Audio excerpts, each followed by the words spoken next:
జీవితంలో అధికారంలోకి రానియకుండా చేసి అతని వ్యూహం ఏంటంటే జగన్ జైలుకు పోవాలా, పార్టీ మూసుకుపోవాలా, అప్పుడు ఆ స్పేస్లో ఉన్నటువంటప్పుడు తను వస్తాను అనేది ఆయన ఎక్స్పెక్టేషన్.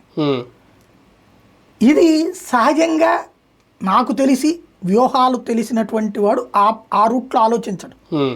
ఎందుకంటే ఇవాళ అంటే ఒక పార్టీ తుడుచుకుపోతే సాధ్యం అనేది ఈయన ఎక్కడ ఆలోచిస్తున్నాడు, తెలంగాణది ఆలోచిస్తున్నాడు. తెలంగాణలో తెలుగుదేశం పార్టీ దెబ్బతినేసింది పూర్తిగా, ఆ ప్లేస్ని టీఆర్ఎస్ ఆక్యుపై చేసింది అనేది ఎవరో ఈయనకి వ్యూహకర్తలు చెప్పుంటారు. కానీ ఇందులో అసలు లాజిక్ ఉంది. అక్కడ తెలంగాణలో తెలుగుదేశం పార్టీ ప్లేస్ని టీఆర్ఎస్ ఆక్యుపై చేసిందంటే వెళ్ళిన వాళ్ళందరూ తెలంగాణ తెలుగుదేశం వాళ్ళే అడిగి. ఇప్పుడు పవన్ కళ్యాణ్ వైఎస్ఆర్ కాంగ్రెస్ పార్టీ అభిమాని ఒక్కడు కూడా సచిన అంగీకరించడు. జగన్మోహన్ రెడ్డి అభిమాని చచ్చిన జీవితంలో పవన్ కళ్యాణ్ అంగీకరించడు. ఇది ఫ్యాక్ట్. ఆ స్పేస్ని ఇతను ఎట్లా ఆక్యుపై చేస్తాడు? అది అమాయకత్వంతో కూడిన ఆలోచన. అంటే ఇక శాంతం తుడిచిపెట్టకపోతే అప్పుడు వస్తారు.